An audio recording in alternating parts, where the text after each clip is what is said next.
हमारी आईसीएआई ने अब तक 32 अकाउंटिंग स्टैंडर्ड इश्यू कर चुकी है, किए हैं। देखते हैं कौन कौन से अकाउंटिंग स्टैंडर्ड इश्यू किए हैं। एएस फर्स्ट है हमारा डिस्क्लोजर ऑफ अकाउंटिंग पॉलिसीज, यानी हिंदी में बोलते हैं लेखांकन नीतियों का प्रकटीकरण। और ये अप्लाई हुआ था 1 अप्रैल 1991 को कंपनीज के लिए और 1 अप्रैल 1993 को अदर इंस्टीट्यूशन के लिए। AS2 valuation of inventory, Hindi में बोलते हैं स्टॉक का वैल्यूएशन, स्टॉक का मूल्यांकन। और ये अप्लाई हुआ था 1 अप्रैल 1999 को। AS3 cash flow statement, Hindi में बोलते हैं रोकड़ प्रवाह विवरण, और ये लागू हुआ था 1 अप्रैल 2001 से। AS4 है हमारा contingency and events occurring after the balance sheet date, Hindi में बोलते हैं चिट्ठा तिथि के बाद घटने वाली घटनाएं और आकस्मिकताएं। और ये लागू हुआ था 1 अप्रैल 1995 से। AS5 नेट प्रॉफिट और loss for the period prior profit item and change in accounting policies, Hindi में बोलते हैं किसी भी अवधि के लिए शुद्ध लाभ या हानि या किसी पीरियड से पहले का लाभ और अकाउंटिंग लेखांकन नीतियों में परिवर्तन। ये लागू हुआ था 1 अप्रैल 1996 से। AS6 डेप्रिसिएशन अकाउंटिंग, मूल्यह्रास लेखांकन, ये लागू हुआ था 1 अप्रैल 1995 से। AS7 कंस्ट्रक्शन कॉन्ट्रैक्ट, हिंदी में बोलते हैं निर्माणी ठेके, और ये लागू हुआ था 1 अप्रैल 2003 से।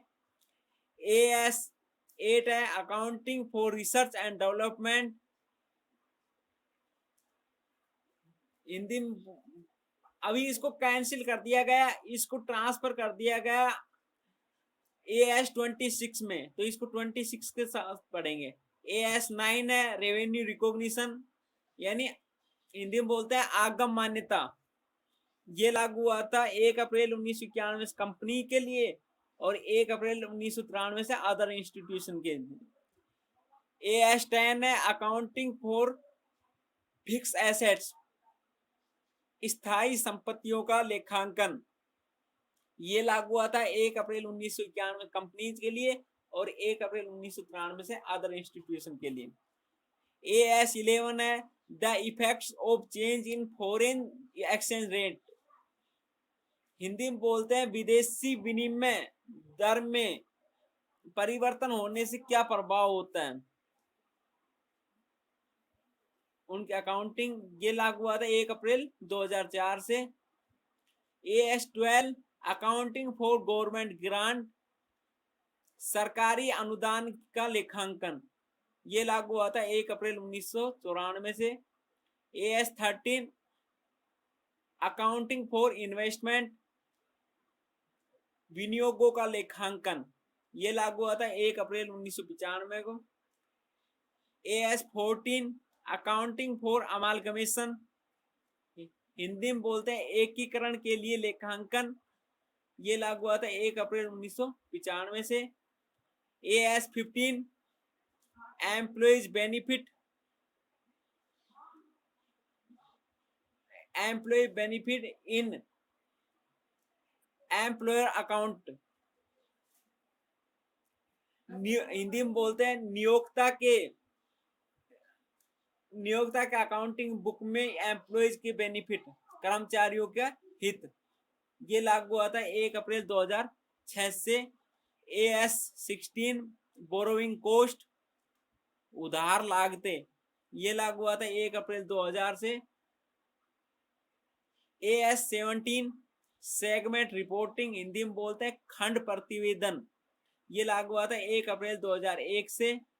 AS18 related party disclosure, Hindi में बोलते हैं संबंध पक्ष प्रकटीकरण, ये लागू हुआ था 1 अप्रैल 2001 से। AS19 लीज, हिंदी में बोलते पट्टे, ये लागू हुआ था 1 अप्रैल 2001 से। AS20 earning per shares,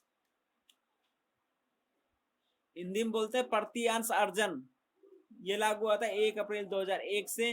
AS21 consolidate financial statement,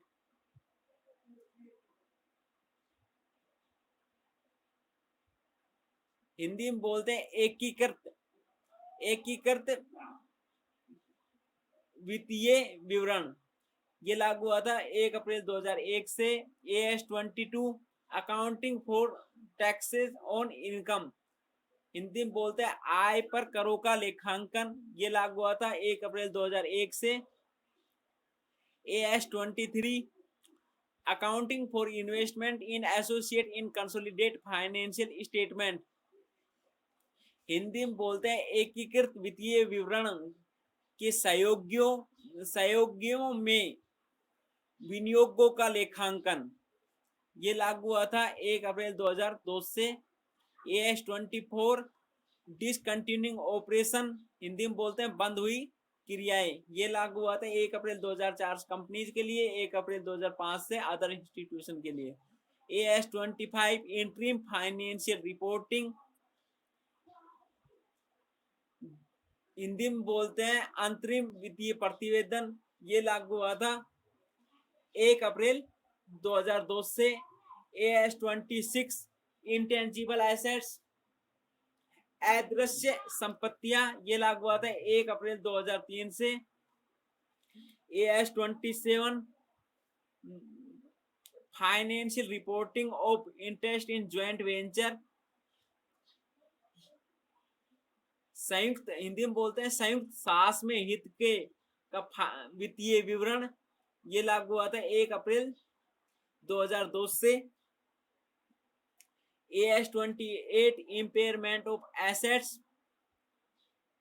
यानी संपत्तियों के मूल्यों में क्षति, ये लागू हुआ था 1 अप्रैल 2008 से अदर इंस्टीट्यूशन के लिए, 1 अप्रैल 2004 से कंपनी के लिए।